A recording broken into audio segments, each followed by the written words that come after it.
शुरुआत करते हैं आज के न्यूज़पेपर की। हम पहली न्यूज़ फ्रंट पेज से देखेंगे अफ़गानिस्तान से। Afghan president Ghani leaves country as Taliban reach Kabul. Afghan के जो प्रेसिडेंट हैं अशरफ घनी, उन्होंने अपने देश को छोड़ दिया है क्योंकि तालिबान अब काबुल पर कब्जा कर चुका है। मतलब वहाँ की जो राजधानी है उस पर तालिबान का कब्जा हो गया। इसके चलते चलते अब अशरफ घनी को अपना देश छोड़ना पड़ा है। जो इंसर्जेंट हैं उनका कहना है they will soon declare an Islamic emirate of Afghanistan. ठीक है, अब तालिबान अफ़गानिस्तान को Islamic emirate of Afghanistan declare करने वाला है। President Ashraf Ghani left Afghanistan on Sunday, joining his fellow citizens and foreigners in fleeing the advancing Taliban and signaling the end of 20-year Western experiment aimed at remaking the country।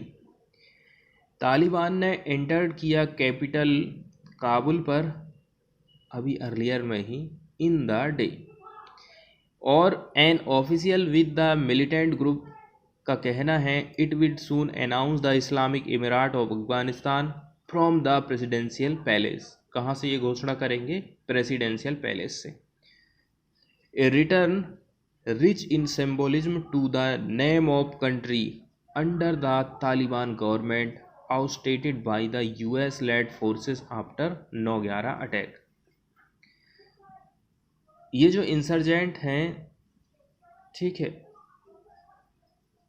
ये यहाँ पर reimpose कर देंगे kind of brutal rule that all but eliminated womens rights rushed to leave the country. Women के जो अधिकार होते हैं उनका भी अब हनन होने वाला है, ऐसा इनका कहना। इसके बाद वाली जो न्यूज़ है हम देखने वाले हैं 15 अगस्त के दिन नरेंद्र मोदी के द्वारा क्या लेक्चर दिया गया। इनका कहना है कि आने वाले जो 25 साल हैं क्रूशियल रहेंगे फॉर इंडिया के डेवलपमेंट। आने वाले सबसे महत्वपूर्ण जो साल है वो आने वाला 25 साल है, ऐसा प्रधानमंत्री मोदी का कहना। इसके अलावा इनके जो जो भाषण रहे उनके मेन पॉइंट क्या क्या हैं इनको हम देख लेते हैं। ठीक है, तो इंडिया 875 मतलब देश की आज़ादी के 75 वर्ष, ये अमृतकाल है। इस अमृतकाल में हमारे संकल्पों की सिद्धि हमें आज़ादी के 100 वर्षों तक ले जाएगी। अमृतकाल का लक्ष्य है एक ऐसे भारत का निर्माण करना है जहां दुनिया का हर आधुनिक इंफ्रास्ट्रक्चर मौजूद हो। ठीक है, इसके अलावा इन्होंने स्वनिधि योजना के बारे में बताया।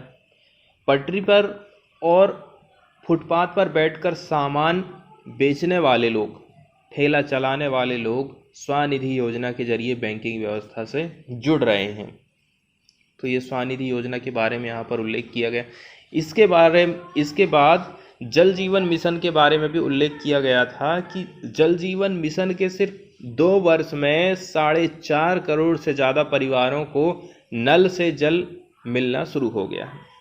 इसके अलावा कुपोषण की समस्या का भी इन्होंने जिक्र किया था।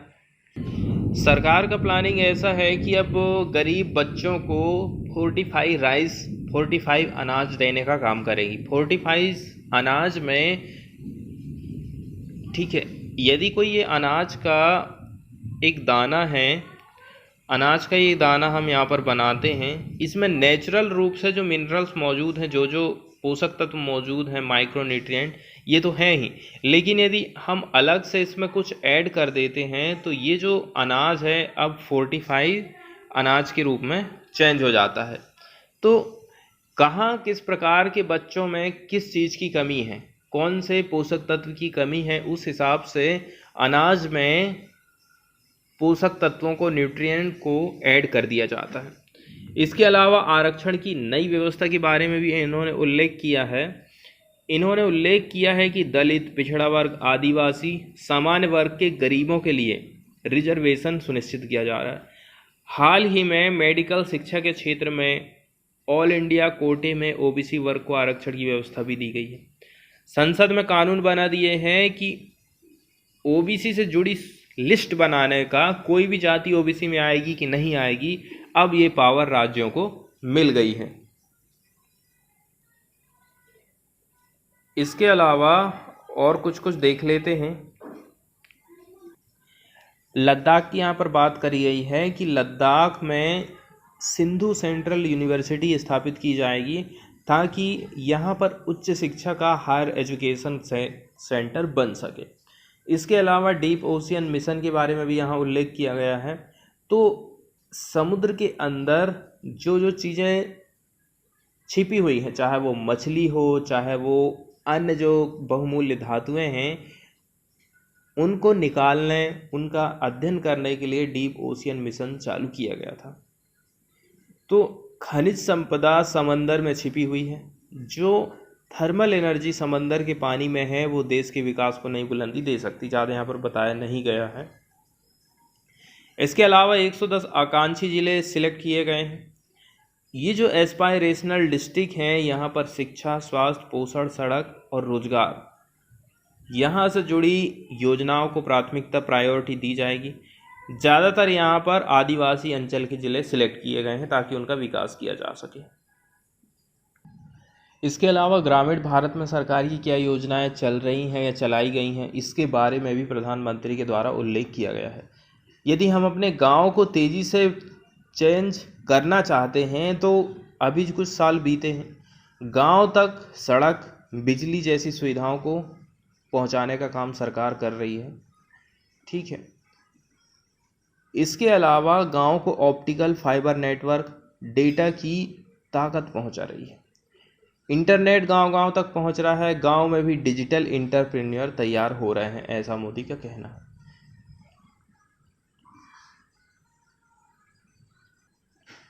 इसके बाद इन्होंने उल्लेख किया था किसान रेल योजना। आज देश के 70 से ज़्यादा रेल के रास्तों पर किसान रेल चल रही है। छोटे किसान रेल के जरिए अपने उत्पाद एक जगह से दूसरे जगह पर कम खर्चा में दूर दराज इलाकों में पहुंचा सकते हैं और बेच सकते हैं अपने माल को।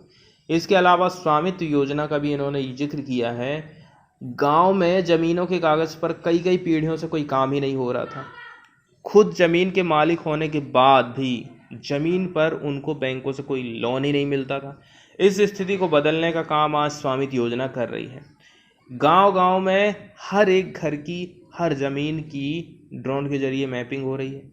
इससे न सिर्फ गांव में ज़मीन से जुड़े विवाद समाप्त हो रहे हैं, बल्कि गांव के लोगों को बैंक से आसानी से लोन व्यवस्था भी कायम हुई है।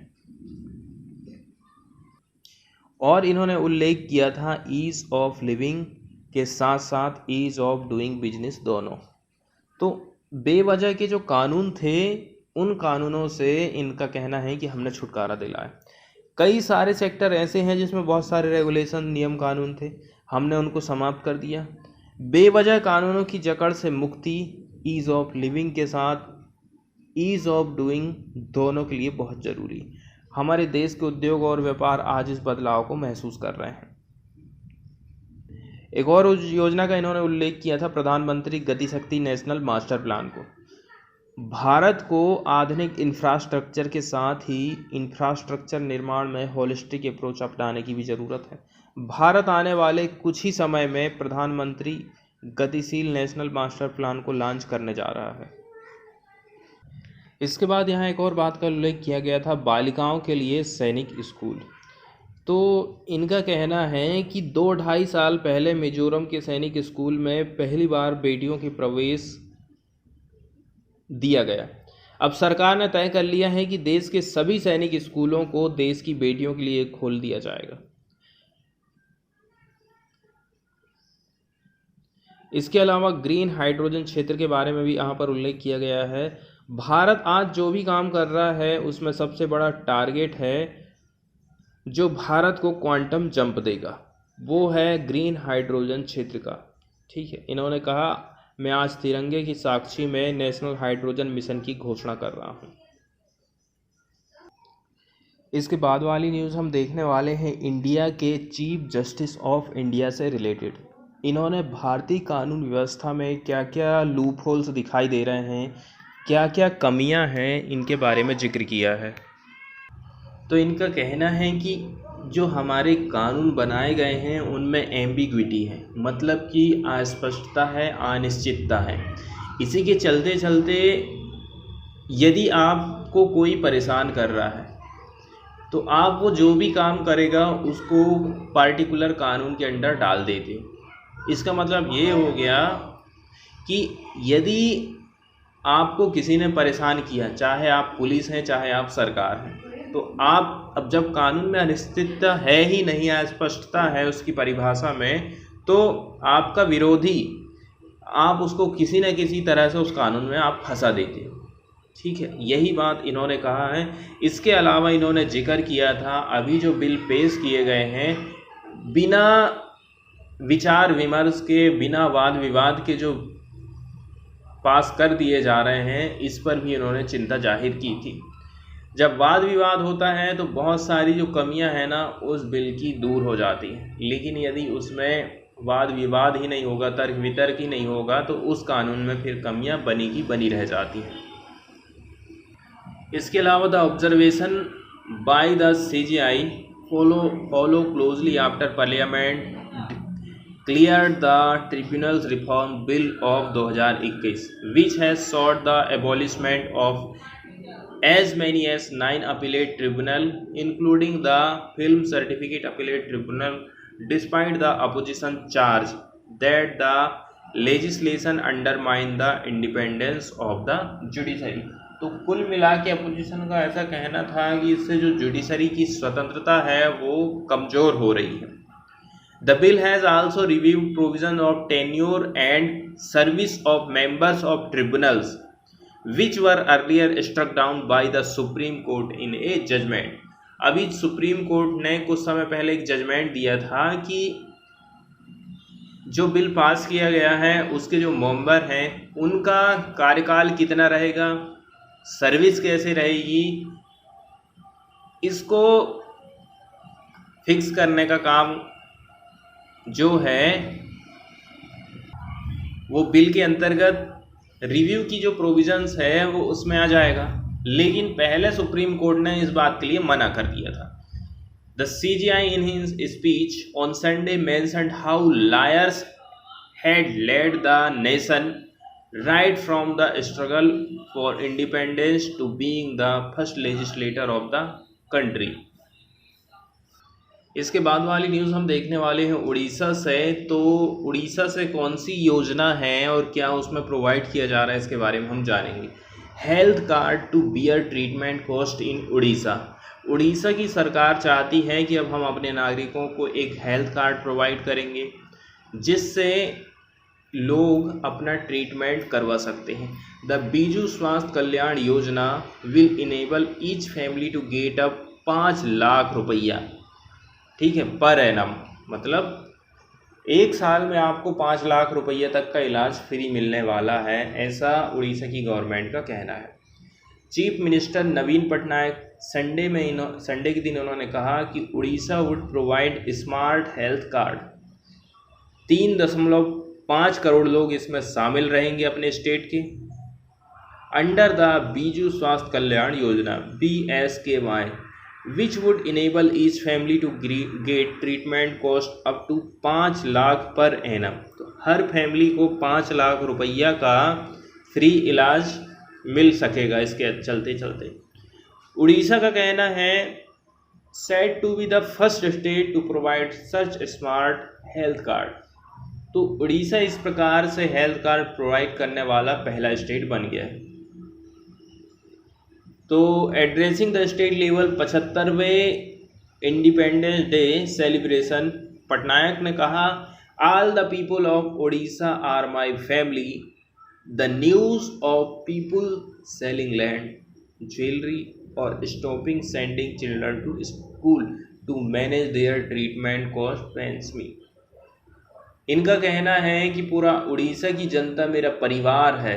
मैं सुनता हूँ कि लोग अपनी ज़मीन बेच दे रहे हैं, ज्वेलरी बेच रहे हैं, अपने बच्चों को स्कूल तक नहीं भेज रहे हैं ताकि उनके इलाज के लिए जो खर्चा आता है ना वो उसका प्रबंध कर सकें। इसीलिए मैंने डिसाइड कर लिया हूँ कि people should get hassle free quality treatment at best available health care facility.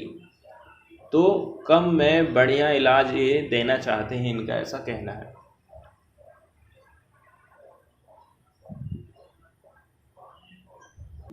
और यदि हम इस कार्ड की बात करें ना, तो ये कार्ड जो दिया जा रहा है ये एक प्रकार से आपके डेबिट कार्ड की तरह रहेगा, ठीक है, फॉर ए सर्टेन अमाउंट।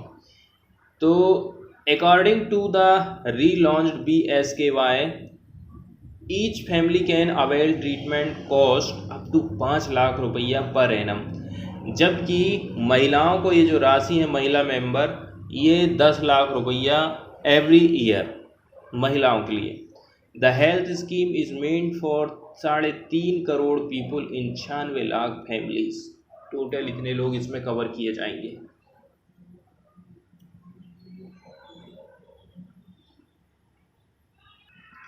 इसके अलावा इन्होंने कहा था ये जो कार्ड है, this card will be given to all beneficiaries phase wise दिया जाएगा।